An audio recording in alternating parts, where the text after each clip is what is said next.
Allah Subhanahu wa taala, begitu juga Nabi Muhammad sallallahu alaihi wasallam telah menyebut dalam banyak ayat Quran, banyak dalam hadis Nabi tentang keutamaan ibu.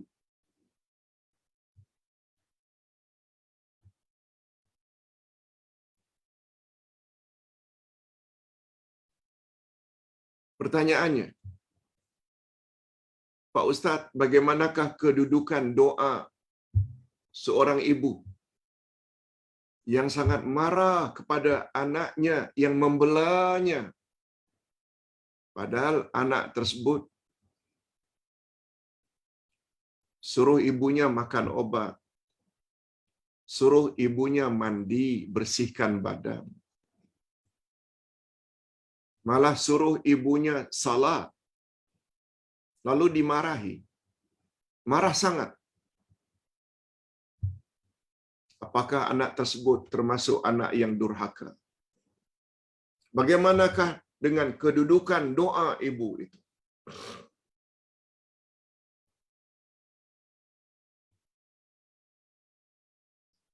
Sedangkan Nabi Muhammad sallallahu alaihi wasallam pernah ditanya, "Ya Rasulullah, siapakah manusia yang saya mesti berbuat baik?" Kata Nabi, "Ummak, your mother." Summa man? Siapa lagi setelah ibu?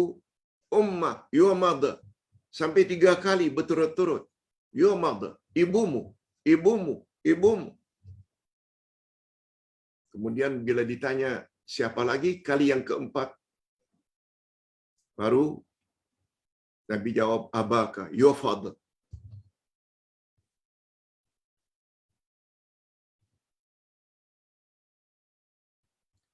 Sedangkan berbuat baik kepada ibu bapa, dia termasuk salah satu amalan yang sangat dicintai oleh Allah. Nabi Muhammad sallallahu alaihi wasallam bersabda,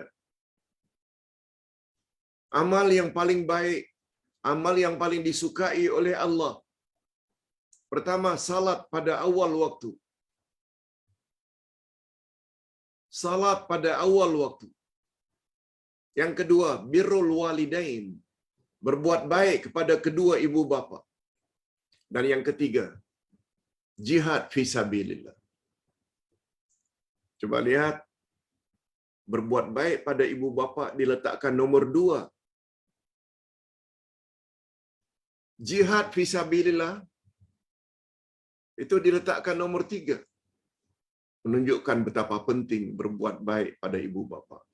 Persoalannya yang ditanya, kalaulah ibu yang begitu mulia, doanya biasanya makbul. Dalam istilah orang-orang Melayu, masin mulut ibumu. Masin dengan makna setiap yang dia cakap itu biasanya menjadi. Nah, persoalan,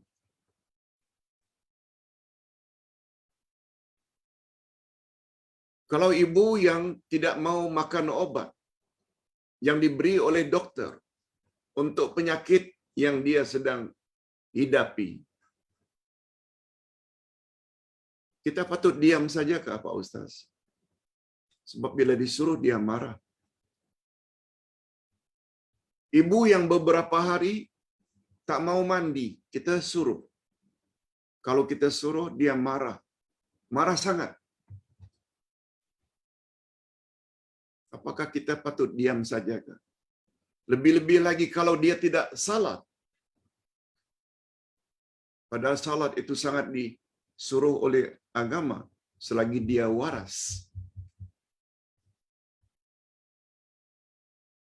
Jawabnya, mesti.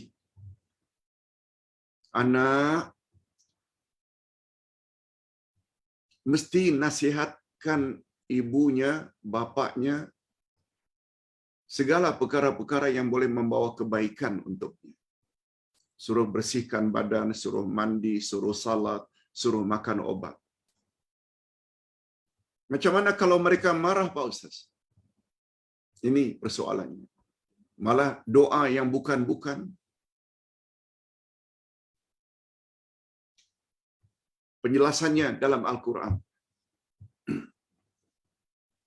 Ketika Allah Subhanahu wa taala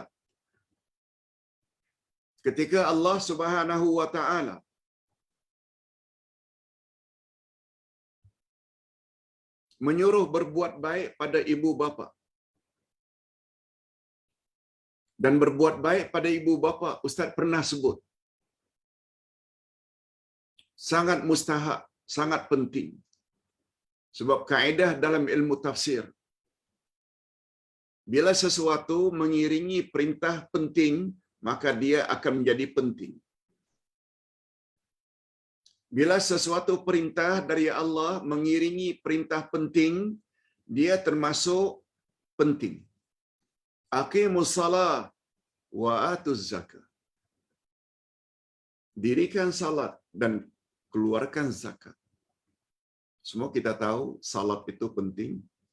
Lalu diiringi dengan zakat, maknanya zakat juga penting. Firman Allah, wa qada rabbuka alla ta'budu illa iyyah wa bil walidaini ihsana. Telah diwajibkan oleh Allah agar kamu beribadat hanya kepada Allah, dan kepada kedua ibu bapa hendaklah kamu berbuat ihsan, berbuat baik. Perintah berbuat baik mengiringi perintah beribadat pada Allah. Semua kita tahu beribadat pada Allah adalah tujuan manusia dicipta oleh Allah. Nah, sekarang setelah perintah beribadat pada Allah diiringi berbuat baik pada ibu bapa. Nah, sekarang persoalannya, kembali pada pertanyaan. Macam mana jika ibu marah? Kita suruh dia bersihkan badan, suruh makan obat, suruh salat, suruh ini, semuanya yang baik-baik belaka, tapi dimarahi. Dalam Al-Quran ada satu ayat di mana Allah Subhanahu wa taala selingi ayat berbuat ihsan pada ibu bapa dengan la yukallifullahu nafsan illa wus'aha. Terhadap ibu bapakmu hendaklah kamu berbuat baik, dan Allah tidak memberatkan manusia kecuali apa yang dia termampu. Ini lainnya ayat yang terakhir dari surat Al-Baqarah. La yukallifullahu nafsan illa wus'aha. Memang ada ayat itu. Allah tidak memberatkan manusia kecuali apa yang dia termampu. Betul, itu ayat terakhir Al-Baqarah. Tapi pada ayat yang lain, minta maaf, Ustaz saat ini sedang tidak ingat ayat yang keberapa. Tapi begitu bunyinya. Ayat yang sama mengiringi ayat yang menyuruh kita agar berbuat baik kepada ibu bapa. Kata ulama tafsir, apa maksudnya? Maksudnya, terkadang-kadang niat kita baik, cakap dengan sopan santun, suruh ibu makan obat, suruh ibu bersihkan badan, suruh ibu salat. Kita justru dimarahi. Kita tidak mampu untuk menghentikan kemarahan beliau. Padahal niat kita baik. Lain halnya kalau menengking ibu bapa, membentak ibu bapa, itu bab lain. Sekarang kita tegur dengan baik, nasihat dengan baik. Tapi tetap mendapat kutukan, laknat kadang-kadang, doa yang tidak baik. Insya Allah, doa seperti itu tidak akan dikabulkan oleh Allah. Doa ibu seperti itu, anaknya yang membelanya, yang susah payah, menjaga, memberi obat, menasihati agar salat dengan betul, justru dimarahi.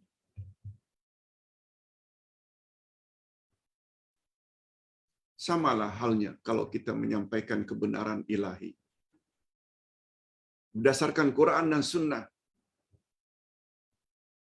Berapa banyak kita menjadi tumpuan fitnah orang. Di label dengan label-label mengajar ajaran sesatlah. Apakah Allah terima? Allah Maha mengetahui bahwa kebenaran itu terletak pada Al-Quran dan Sunnah. Walaupun orang yang tidak menyenangi kita itu tuduh kita yang bukan-bukan, doa kita yang bukan-bukan. Macam itulah lebih kurang jawaban Ustaz. Jangan bimbang, terus. Dan sesekali minta maaf kepada ibu ketika dia dalam keadaan normal. Minta maaf. Tak salah. Adapun tentang doanya yang bukan-bukan kepada Allah, Ustaz yakin tidak akan dikabulkan oleh Allah. Sebab Allah mengetahui niat baik si anak. Apalagi anak yang sudah belajar agama yang kita selalu sebut. Innamal a'mal bil khawatim. Sesungguhnya amal yang paling menentukan nasib seseorang setelah mati adalah amal yang terakhir. Sekarang ibu tak mau salat, padahal dia masih waras. Lalu kita nasihat. Bila kita nasihat dimarahi. Itu sebabnya ada kaedah al-ibrah bi kamalin nihayah la bi naqsil bidayah. Yang menjadi ukuran di sisi Allah yaitu akhir hayatmu. Kesempurnaan pada akhir hayatmu. Bukan yang jadi ukuran di sisi Allah serba kekurangan di masa mudamu. Yes, itu sebagai tambahan. Jangan bimbang. Teruskan. Allah sangat mengetahui dan menilai isi hati si anak yang membelanya. Yang kedua, Pak Ustaz, betulkah setiap nabi itu maksum? Bagaimana dengan dosa-dosa setengah nabi? Setengah nabi ada juga buat perkara-perkara yang kita lihat sebagai dosa.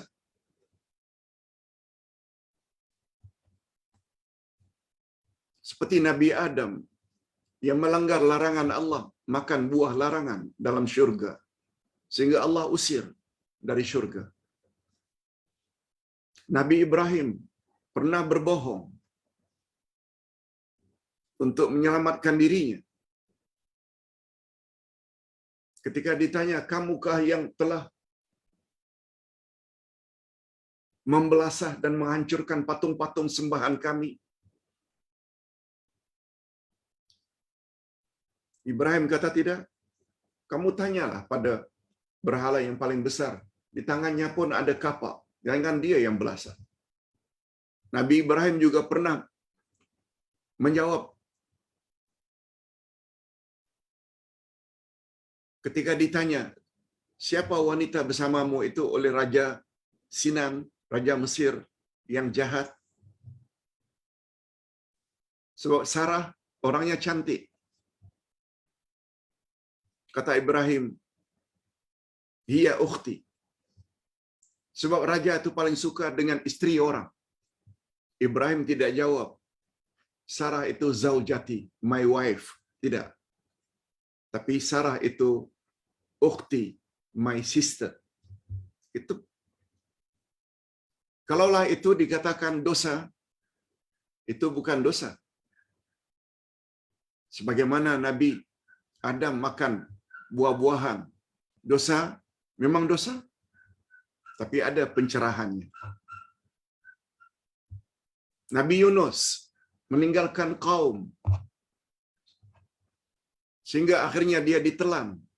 Karena dia meninggalkan kaumnya. Tak sabar. Meninggalkan kaumnya. Akhirnya ditelan oleh ikan besar. Jadi pertanyaan.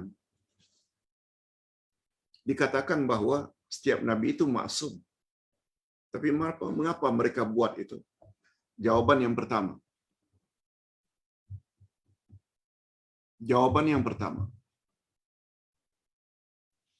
Nabi Adam betul buat dosa. Tapi ketika itu kedudukan beliau bukan sebagai nabi lagi. Sebab itu dalam syurga. Dalam syurga tak ada nabi. Setelah turun ke bumi, baru diangkat menjadi nabi. Jadi dosa yang dilakukan oleh Nabi Adam ketika itu status beliau belum menjadi nabi. Itu jawaban yang paling tepat. Dalam Al-Quran disebut, setelah Allah beri ampunan terhadap dosa Adam, kemudian baru Allah angkat Adam sebagai nabi. Nabi Ibrahim, karena hendak menyelamatkan dirinya, dia katakan bahwa Sarah itu dia punya sister. Karena hendak menyelamatkan, kalau disebut istri memang akan dirampas oleh Raja Sinan. Begitu juga Nabi Yunus. Beliau tinggalkan kaumnya. Dia bukan kesalahan. Itu dipanggil dengan khilaful aula. Tidak buat perkara yang lebih utama.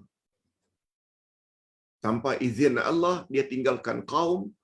Berbeza dengan hijrahnya Nabi Muhammad. Walaupun meninggalkan Mekah, tapi dengan izin Allah. Itu sebabnya beliau dan Abu Bakar ketika hijrah diselamatkan oleh Allah. Begitu jawaban singkat. Malah sebagai tambahan, maksumnya Nabi Muhammad sallallahu alaihi wasallam ada kelebihan berbanding maksumnya nabi-nabi yang lain. Maksum makna asalnya terpelihara daripada salah, dosa. Itu makna asalnya.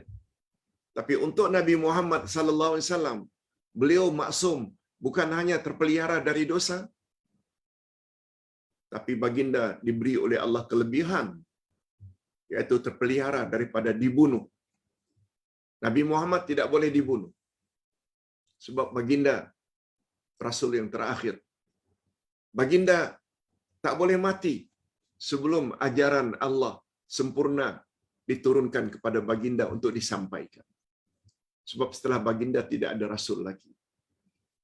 Jadi maksumnya Nabi kita, maksum daripada kesalahan, dan yang kedua, maksum daripada dibunuh. Sebab ada Rasul yang dibunuh, yaitu Zakaria dan anaknya Yahya. Pertanyaan berikutnya, Pak Ustaz, bagaimana dengan kebiasaannya orang apabila salat cukup iqamah atau qamat saja tanpa azan? Bagaimana cara yang paling hampir dengan sunnah? Hadirin dan hadirat, kedua-dua syariat tersebut, azan dan qamat,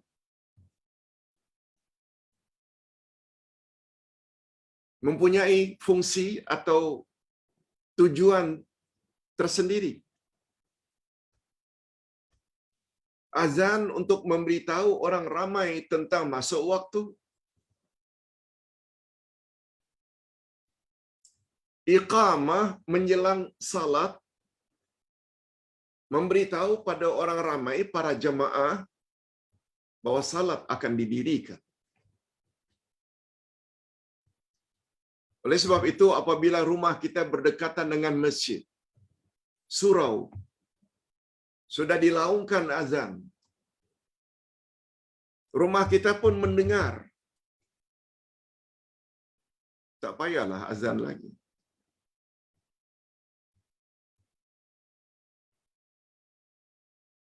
Cukuplah qamat saja. Sebab tujuan azan untuk memberitahu orang ramai masuk waktu.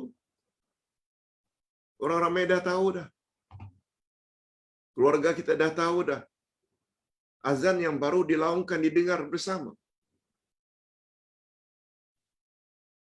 Tetapi berbeza andai kata kita di tempat yang tidak kedengaran azan.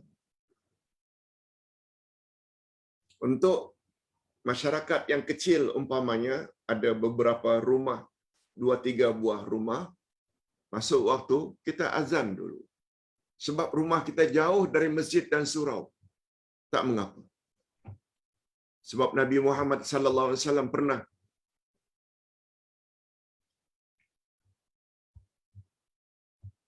balik daripada peperangan. Beliau sangat letih sehingga tidur di lereng bukit. Minta tolong Bilal supaya Bilal bangkitkan beliau. Tapi beliau pun terlelap. Bilal pun terlelap. Sampai matahari dah naik. Begitu mereka selesai membersihkan diri, Nabi suruh Bilal azan di padang pasir. Yang itu tak mengapa. Nabi pernah buat. Tapi untuk kita tak perlu azan. Apalagi rumah berdekatan dengan masjid, suara azan sudah pun kedengaran.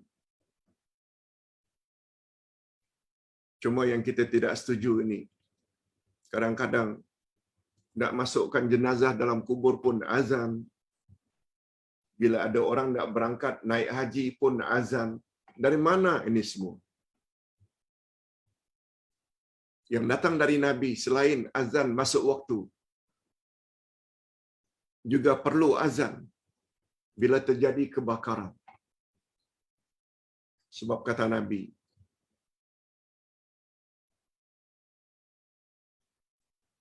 asal usul syaitan itu adalah api.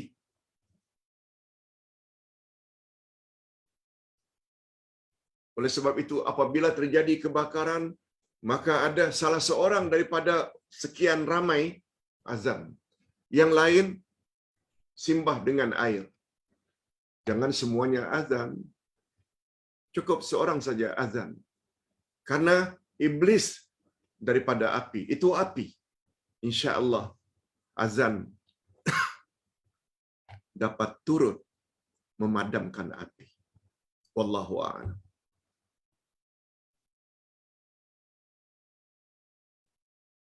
Yang terakhir, bagaimana pendapat Pak Uday tentang bacaan Yasin 7 Mubin, tentang tahlilan malam Jumaat, baca la ilaha illallah malam Jumaat, Yasin baca malam Jumaat, baca marhaban, burdah, maulud setiap minggu, khatam Al-Quran mingguan, khatam Quran bulanan, ikut agihan. Hadirin dan hadirat, perkara ini telah banyak diperkatakan oleh para ulama, di mana ringkasnya mereka berbeza pendapat. Cuma kalau Ustaz nak jelaskan sedikit,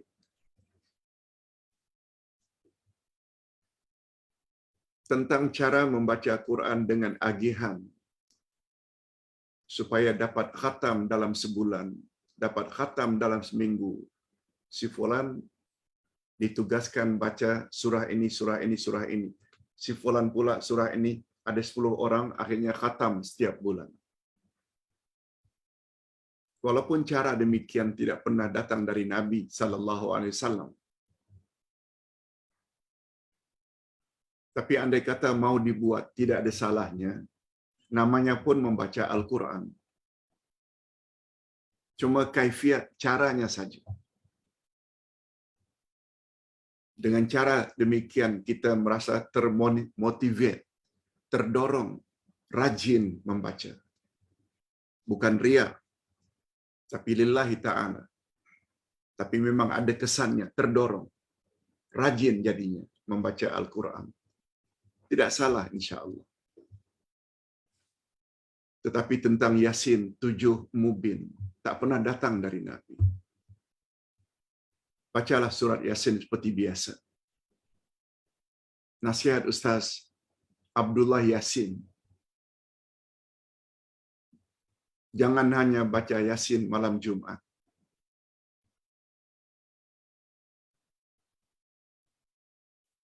Sebab Ustaz pernah dituduh.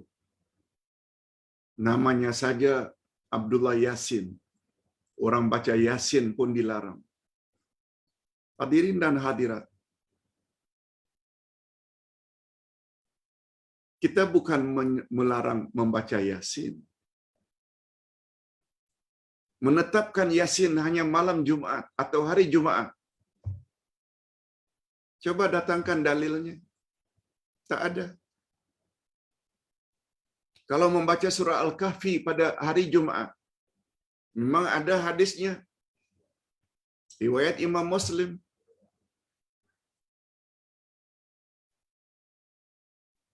Apalagi Nabi Muhammad sallallahu alaihi wasallam bersabda, "La takhussu lailatal Jum'ah bi qiyamil lail." Jangan kamu khaskan malam Jumat saja. Kamu hidupkan malam-malamnya.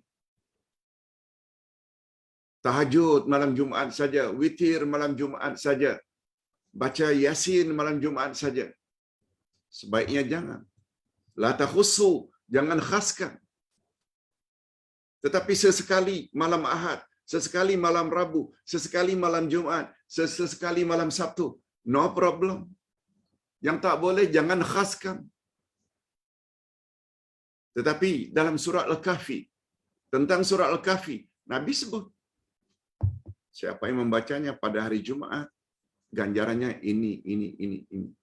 Sila baca buku terkini Ustaz Tafsir Surat Al-Kahfi yang kita akan belajar esok insya-Allah. Kuliah duha hari Ahad. Adapun tentang tahlilan la ilaha illallah pada malam Jumat, selawatan. Kalau selawat, yes. Tentang hari Jumat, selain baca surat Yasin, ada kelebihan tersendiri.